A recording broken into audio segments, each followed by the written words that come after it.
Olá, boa tarde, você que me assiste, Deus abençoe sua tarde no nome de Jesus. Eu passei boa parte da manhã estudando a palavra de Deus, depois de um período bom de oração. E aqui temos um título da mensagem, depois de estudar bastante, né? Temos um título da mensagem de hoje e o título é O que muitos não sabem. O que muitos não sabem. Vamos orar?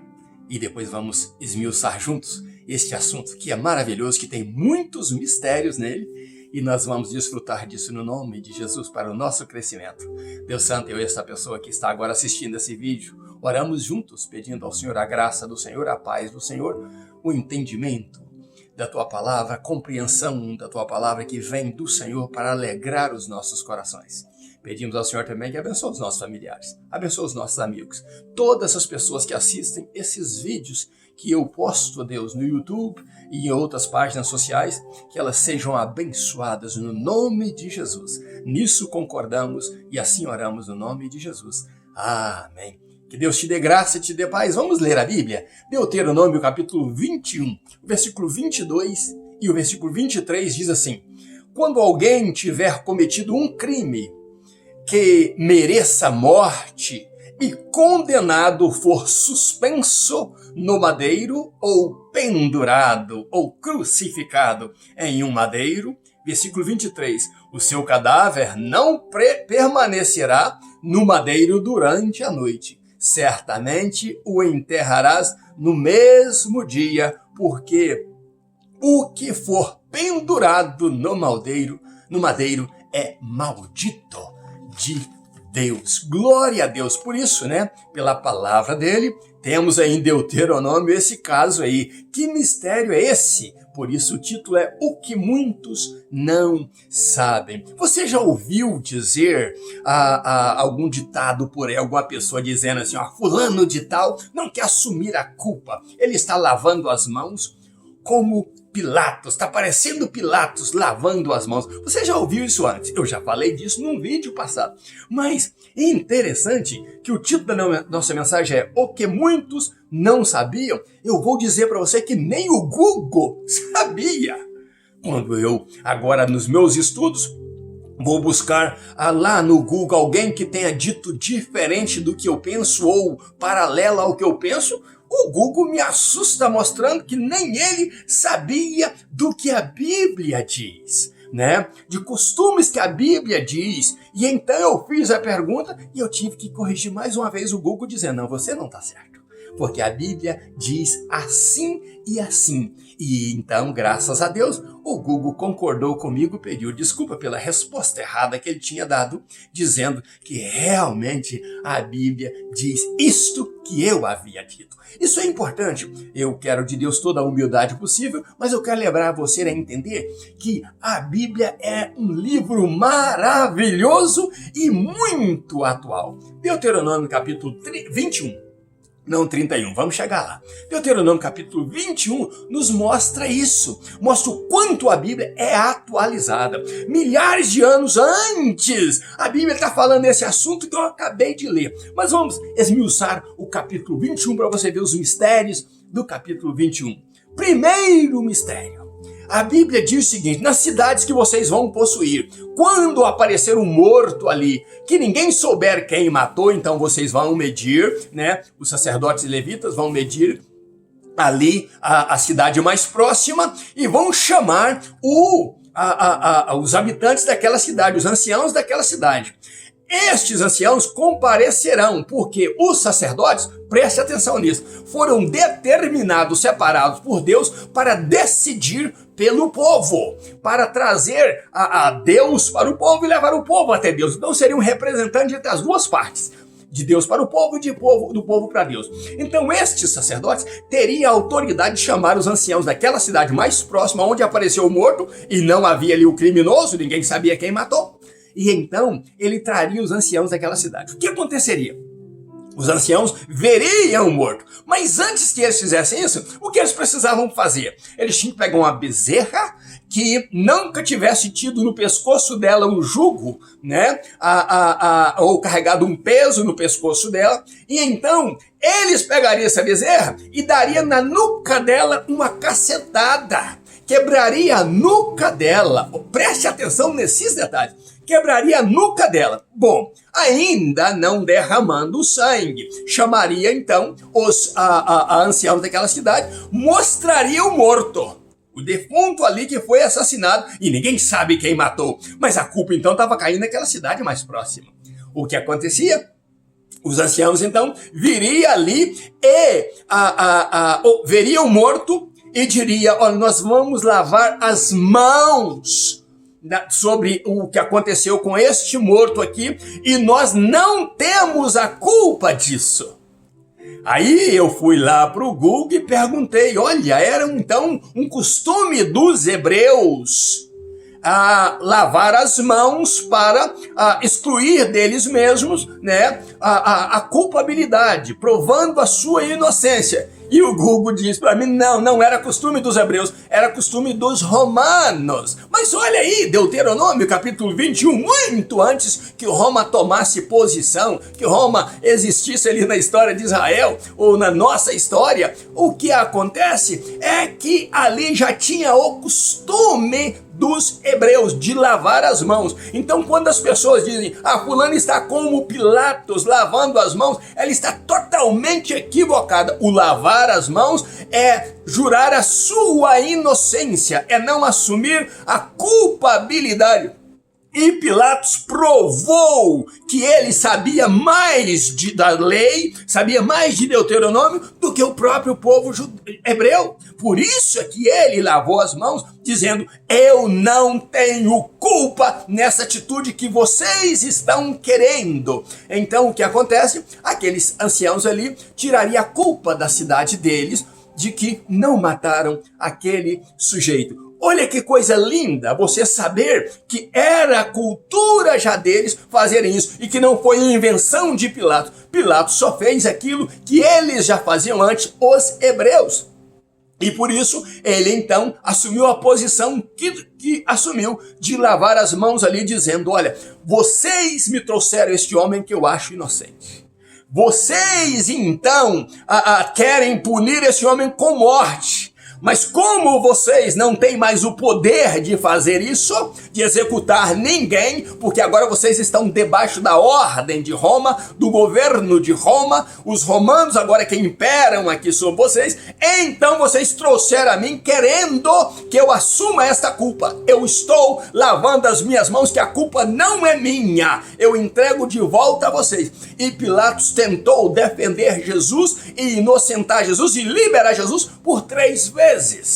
Tanto que ele mandou Jesus para Herodes, porque Herodes estava em Jerusalém na época e ele era inimigo de Herodes, mas sabia, não, Jesus era da Galileia, da jurisdição de Herodes, então vou deixar Herodes tomar a decisão de um galileu, porque ele descobriu que Jesus era galileu. Manda Jesus a Herodes. Herodes também não acha culpa em Jesus, e a Bíblia diz que Herodes maravilhou-se de ver Jesus, porque já havia ouvido falar de Jesus. Herodes também vestiu Jesus com uma roupa resplandecente, roupa que os reis vestiam. O que acontece é o seguinte, que tanto Pilatos quanto Herodes entenderam que Jesus era rei. O que acontece é que, por inveja, Pilatos sabia que os sacerdotes, Caifás e os principais sacerdotes estavam entregando Jesus a ele para que ele fosse um assassino de aluguel, né? Tentando dizer para ele, não, este homem é digno de morte, porque ele não só falou que é filho de Deus, não, ele também falou contra César. E se o senhor, Pilatos, não o punir, o senhor é contra César. Também é bom você entender que não foi Pilatos que quis soltar Barrabás, foi o povo judeu que pediu que soltasse Barrabás e disse a ele, faça como de costume sempre, solta-nos um prisioneiro. E Pilatos então pergunta, vocês querem que eu solte o rei de vocês? Não, nós não temos rei, o nosso único rei é César. Então agora queremos que nos solte Barrabás. Um bandido ali, bandido político, um salteador, um criminoso, um homicida, estava ali e mesmo assim eles preferiram esta escória, este lixo de pessoa que merecia a morte. no lugar de Jesus. E é por isso que Pilatos disse, olha, eu sou inocente do sangue deste homem. Pilatos até tentou mandar, para agradá-lo, açoitar somente a Jesus. E então liberá-lo, e eles não permitiram que isso acontecesse. E eles disseram que o sangue dele caia sobre nós e sobre os nossos filhos. Nós assumimos a culpa de sangue. É o que disseram os principais sacerdotes e o povo ali. E tem um pastor que fez mestrado em Israel, doutorado nos Estados Unidos da América, e que afirma que os judeus não tiveram culpa. Mas olha, pastor, detalhadamente, quem é que assumiu a culpa da morte de Jesus? Claro que foram os judeus. Roma executou porque tinha o poder da execução, mas Pilatos disse claramente, eu vou fazer o que vocês estão querendo e o que vocês estão assumindo. E Pilatos o entregou a Jesus para ser então crucificado. Que coisa linda, misteriosa que está estabelecida lá em Deuteronômio capítulo 21 e que nós podemos desfrutar hoje do lavar das mãos, um costume dos hebreus, né? E não dos romanos. Isso é bom aprender, mas o que muitos não sabem é o título da nossa mensagem. Também, em Deuteronômio, no capítulo 21, fala diversas coisas. Em Deuteronômio capítulo 21, fala também da cerimônia, né, da pessoa que fosse à guerra, e ali então fosse entre os cativos de guerra, ali tivesse uma mulher que agradasse ao hebreu, e ele então tomaria esta mulher como esposa, já que o agradou, mas ela tinha que passar uma cerimônia, tipo uma conversão, para ser então uma mulher de um hebreu, né?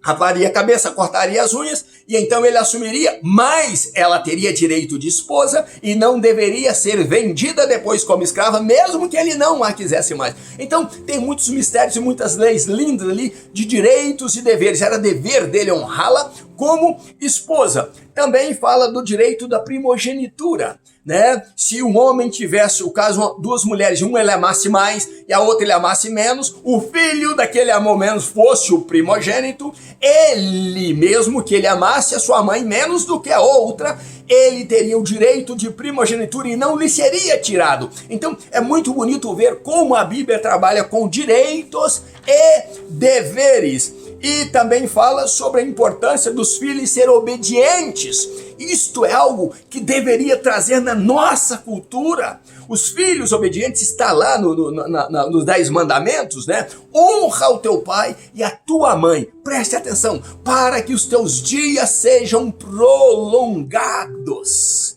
Para que você tenha muitos dias vividos na terra que o Senhor teu Deus te dá. Mas também tem uma lei para os filhos rebeldes e desobedientes, que eles sendo rebeldes e desobedientes, eles teriam que ser apedrejados até a morte. Rebelde e desobediente não, principalmente aos pais, não poderiam viver. Eles deveriam morrer apedrejados. Então, olha a importância da honra que os filhos deveriam dar aos pais, que os filhos teriam que ter aos pais, para que eles vivessem bem na terra, para que eles fossem felizes na terra. Mas isso também é um mistério muito revelado, que os desobedientes e rebeldes também não viverão para sempre. Deus irá puni-los. Deus irá lançá-los no fogo do inferno, porque no céu não entra desobediente e nem rebelde. Você que é filho, lembra disso. No céu só entra aqueles que agradam a Deus, aqueles que buscam a Deus, aqueles que querem obedecer a palavra de Deus.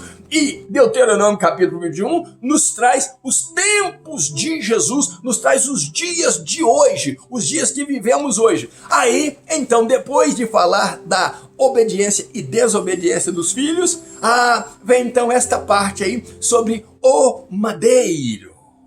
Se alguém for condenado no madeiro, então as pessoas pensam que isso era também do romanismo, que não se usava pendurar ninguém no madeiro, mas sim, usava pendurar alguém no madeiro, sim, e foi lei lá em Deuteronômio, porque isso aconteceria em Israel, tanto para inimigos de guerra, quanto para judeus. As pessoas que tivessem um crime e fosse necessário pendurá-los, não é lei romana, não. Tanto que Josué, quando ele pendurou aqueles 5 reis ali, ele cumpriu Deuteronômio na risca. Ele cumpriu na essência Deuteronômio capítulo 21.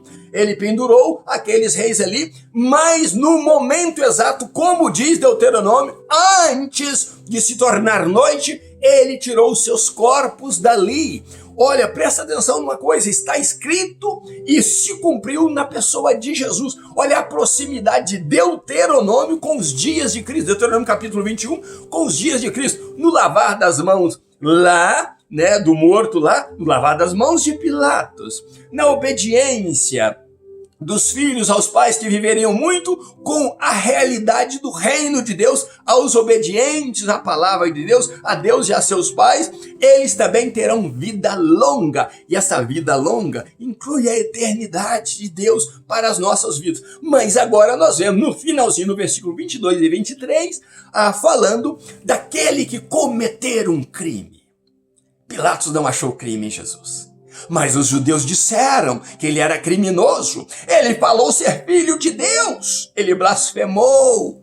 Ele falou contra Roma e contra César. Ele merece morte, ele é digno de morte. E na nossa lei, diziam eles, é digno de morrer, mas nós não podemos mais executar ninguém. Foi nos tirar deste direito. Então, pedimos a ti, ó governador, que faça por nós aquilo que a nossa lei diz que tem que ser feito. Mas Pilatos prova, eu não achei nele culpa alguma. Este homem é inocente. Mas eles, quanto mais eles falavam disso aí, mais eles pregavam para Pilatos. E engraçado que ele disse, não, ele disse que é rei. Pilatos então tremeu nas bases. Começou a temer quando disse, agora eu sou governador e estou diante de um rei. E Pilatos dialogava com Jesus, mas eles disseram, não, só temos rei a César, este homem é um blasfemo. E é engraçado que também a esposa de Pilatos disse a ele, cuidado com o que você vai fazer com esse homem. Muito sofri num sonho por causa deste homem. Então tudo isso ia contribuindo para Pilatos ficar temoroso no que ia fazer. Mas ele estava ali para decidir uma causa e o povo judeu tinha pressa, porque era o único momento que Jesus podia ser crucificado e crucificar de forma rápida, porque dali do pretório, difícil a palavra, dali do pretório de Pilatos, até o monte, né, Gólgota, até o Gólgota, era aproximadamente 2.500 quilômetros que Jesus teria que carregar a sua própria cruz. Então, não podia perder tempo, tinha que ter uma crucificação rápida, e eles gritavam em alta voz, Pilatos, deixa eu soltá-lo, não, crucifiquem, e eles gritavam muito alto, aquilo estava virando um tumulto muito grande. E então Pilatos disse, olha, então eu entrego ele para ser crucificado, segundo o pedido de vocês. Eu não tenho nada a ver com isso. Eu tenho que decidir essa situação e vou decidir, mas vocês carreguem a culpa. Eu não tenho culpa. O que acontece é que eles se gloriaram em crucificar a Jesus. Jesus então, para cumprir Deuteronômio capítulo 21, dizem que Pilatos entrega Jesus para os soldados, e os soldados vão açoitá-lo, e os soldados também vestem Jesus de púrpura. Considera ali Jesus rei, né? E vestem ele, e começa então a dizer, mas um rei que não pode se defender, coloca uma coroa de espinhos na cabeça dele. Só que o que sobrou para eles baterem nele com o porrete, depois que colocaram a coroa, foi justamente a nuca. Lembra da nuca da bezerra, que seria quebrada? A de Jesus não foi quebrada, porque a Bíblia tinha que ser verdade e concluir que nenhum dos seus ossos foram quebrados. A Bíblia é a palavra de Deus e se cumpre na essência. Mas o que acontece? Ao colocar a coroa na cabeça dele, então sobrou a parte de trás da nuca dele, para que eles pegassem um porrete e batessem na nuca dele. Jesus cumpriu o Deuteronômio completamente, o capítulo 21. ali recebendo a porretada. Então é entregue para ser crucificado. E o que acontece é que depois que eles crucificaram, que eles cumpriram a Bíblia, que ele foi dito, foi colocado como maldito, ferido de Deus, Isaías 53 diz isso, ele foi por nós maldito diante de Deus, porque foi pendurado no madeiro. Mas os principais sacerdotes esqueceram de Deuteronômio capítulo 21. Eles foram para lá para então poder comer a Páscoa no dia seguinte, a Páscoa feliz, sem problema. Eles não tinham culpa. Foi Pilatos que colocou aquele homem na mente deles, colocou aquele homem na cruz. Mas tinha um seguidor de Jesus ali, que entendeu que o corpo não podia ficar à noite no madeiro. E então vai ali José de Arimateia, um seguidor de Jesus à distância, e o Nicodemos lá do Sinédrio, aquele que houvera defendido Jesus antes, vão ali, tira o corpo de Jesus e cumpre Deuteronômio capítulo 21, versículo 22 e 23, e o enterra no mesmo dia, sem que o corpo ficasse ali durante a noite. Percebe a proximidade do Velho Testamento com o Novo Testamento, como se abraçam e se cumprem em Jesus e traz Israel e a igreja para caminharem juntos. Ah, você é o amado de Deus, você é a amada de Deus, aquela que o Senhor Jesus morreu por ela. Você e eu somos esta pessoa que estamos cuidando, sendo agora corpo. Eu sou corpo e você também é corpo. Nós formamos o corpo de Cristo como igreja para glorificar o nome de Jesus e saber que aquele que foi maldito por ter sido pendurado no madeiro, que abraçou as nossas maldições, esse castigo sobre ele, nos traz a paz e pelas suas pisaduras fomos sarados. Você e eu somos sarados de Deus, somos desejados de Deus, porque Jesus se fez maldito por nós. Mas a Bíblia também diz em Isaías 53 que ele verá a obra do seu trabalho. E na hora que ele ver a obra do seu trabalho, ele ficará feliz, porque você e eu entendemos que somos dele. E sem ele, nós não seremos nada, mas com ele, nós somos a igreja, a noiva dele, a amada dele. E ele morreu por mim e por você. Deuteronômio 4, capítulo 21. E os evangelhos caminham junto. Jesus é a resposta para tudo aquilo que foi escrito a respeito dele. Por isso que ele diz, Moisés falou sobre mim.